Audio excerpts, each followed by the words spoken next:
Good morning class. बच्चों, last class में हमने फैक्टोरियल को सॉल्व करना सीखा था। चैप्टर 7 कर रहे हैं हम। तो फैक्टोरियल जब आपने सॉल्व किया, किस तरह से किया था? प्रीवियस मल्टीप्लिकेशन तक। जैसे आपको 5 फैक्टोरियल दे रखा है तो आपने कैसे सॉल्व किया? 5 इंटू 4 इंटू 3 इंटू 2 इंटू 1।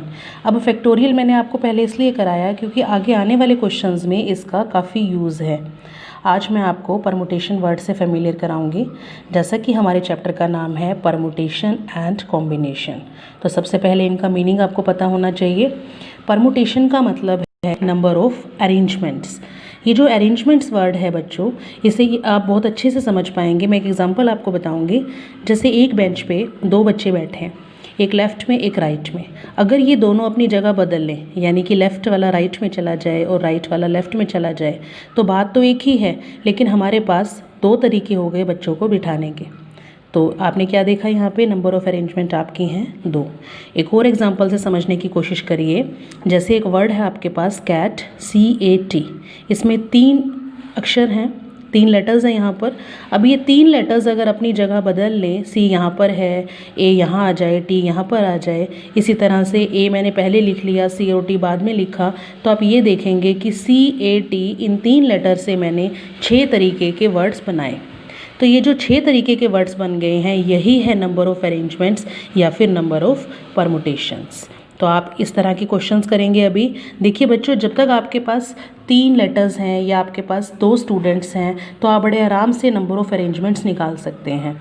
लेकिन अगर मैं आपको ये कहूँ कि आपके पास 5 डिजिट का कोई नंबर है या आपके पास मंडे वर्ड है, MONDAY, तो मंडे में 6 लेटर्स हैं, आप कैसे याद तो नहीं रख सकते और ना ही इतनी सारी अरेंजमेंट्स बना सकते हैं।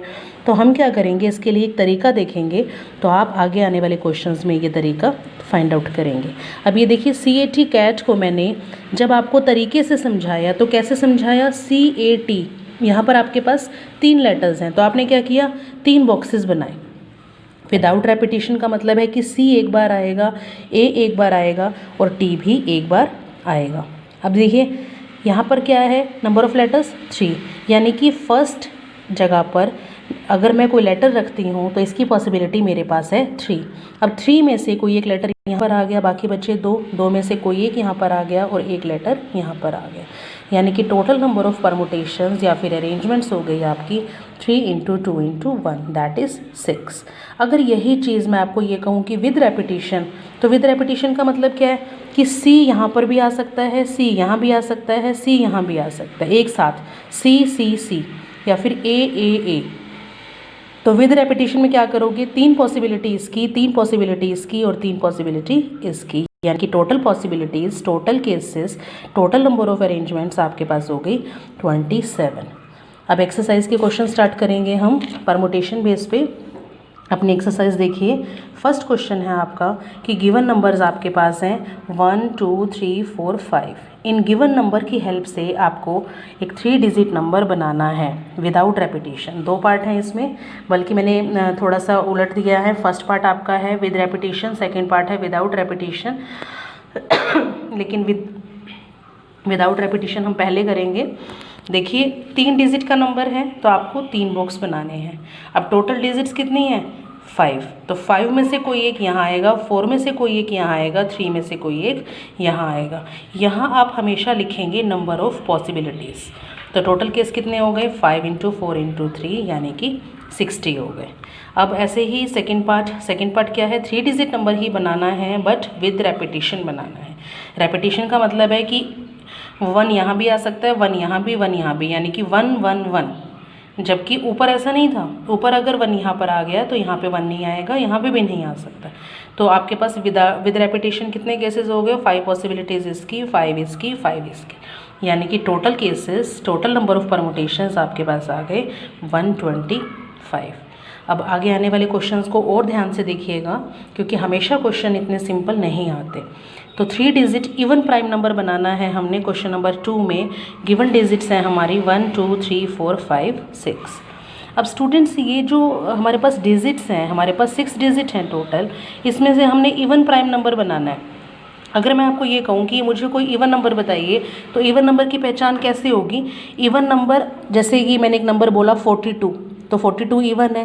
क्यों इवन है? क्योंकि यूनिट प्लेस पे 2 है।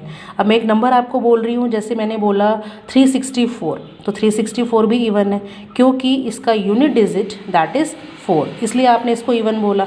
अब मैं आपको क्या बोल रही हूँ कि 3 डिजिट का इवन नंबर बनाना है, यानी कि ये जो यूनिट प्लेस है, यूनिट प्लेस पे या तो 2 आएगा या फिर 4 आएगा या फिर 6 आएगा, क्योंकि यही हमारे अवेलेबल 3 डिजिट्स हैं, इसके अलावा तो कोई और आ नहीं सकता। अब मैं यहाँ 1 लिख दूँ तो फिर तो वो इवन नहीं रहेगा, तो इसलिए मैंने 2 4 6 यहाँ पे लिख दिए। अब यहाँ पे 2 4 6 आ गए, तो यानी कि इस डिजिट की पॉसिबिलिटी कितनी आई? 3 आई, इसकी पॉसिबिलिटी 3 आई। अब टोटल जो हमारे पास नंबर्स थे वो कितने थे? 1 2 3 4 5 6, यानी कि 6 में से कोई एक नंबर यहाँ आएगा, 6 में से कोई एक नंबर यहाँ आएगा और 3 में से कोई एक नंबर यहाँ आएगा, क्योंकि हम जो केस कर रहे हैं हम कर रहे हैं विद रेपिटेशन के। अगर विदाउट रेपिटेशन में होता तो हम इसे इस तरीके से नहीं करते। तो आपको विद रेपिटेशन में करना था, तो 6 पॉसिबिलिटी इसकी, 6 पॉसिबिलिटी इसकी, लेकिन इस प्लेस की सिर्फ 3 पॉसिबिलिटी होंगी। वो क्यों होंगी? क्योंकि यहाँ पे सिर्फ इवन नंबर ही आएगा। तो टोटल पॉसिबिलिटी कितनी हो गई? 6 × 6 × 3। इसको कंप्लीट करिएगा। अगला क्वेश्चन करा रही हूँ मैं आपको। नेक्स्ट क्वेश्चन आप ध्यान से देखें। क्वेश्चन नंबर 4 है आपके पास, जिसमें आपको 5 डिजिट नंबर बनाना है। जैसे कुछ टेलीफोन नंबर हैं, जैसे आप ये देखते हो कि आपके घर के भी जो सोनीपत के जैसे नंबर हैं सारे 22 से स्टार्ट होते हैं, तो 22 फिक्स है और आगे के नंबर्स चेंज हो जाते हैं। अब ऐसे ही ये कुछ फ़ोन नंबर हैं जो 67 से स्टार्ट होते हैं, 67 से। अब 67 से स्टार्ट हो रहे हैं, यानी कि इसका प्लेस फिक्स है, इसकी पॉसिबिलिटी 1 है। इसका प्लेस फिक्स है, इसकी पॉसिबिलिटी 1 है। अब आपके पास टोटल डिजिट कितने थे बच्चों? आपके पास टोटल डिजिट थे 0 से लेकर 9 तक। आप काउंट करेंगे 0 से लेकर 9 तक आपके 10 डिजिट बैठते हैं। अब 10 में से एक डिजिट यहाँ गई, एक डिजिट यहाँ गई, तो कितने बचे? 8 बचे ना। 8 में से एक यहाँ पर, 7 में से एक यहाँ पर, 6 में से एक यहाँ पर, क्योंकि आप जो क्वेश्चन कर रहे हैं आप कर रहे हैं विदाउट रेपिटेशन, क्योंकि रिपीट नहीं होना चाहिए। 6 एक बार आ गया तो 6 आगे नहीं आएगा, 7 एक बार आ गया तो 7 आगे नहीं आएगा, यानी कि इसकी पॉसिबिलिटी 1, इसकी पॉसिबिलिटी 1, इसकी पॉसिबिलिटी 8 हो गई, इसकी 7 और इसकी 6। तो टोटल नंबर ऑफ पॉसिबिलिटीज़ आपने निकालनी है 8 × 7 × 6 × 1 × 1 that is 336।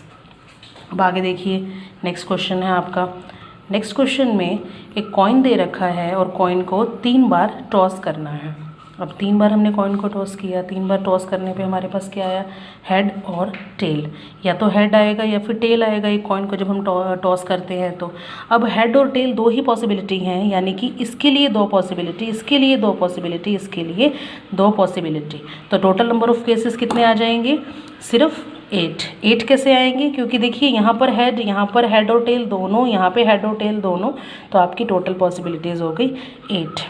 Next last question है आपका ये, क्वेश्चन नंबर 6। अब इस क्वेश्चन में हमें एक फ्लैग बनाना है, फ्लैग जैसे कि सिग्नल्स, और हमारे पास क्या है? हमारे पास 5 अलग अलग कलर की स्ट्रिप्स हैं और हमें सिर्फ 2 स्ट्रिप यूज़ करनी है।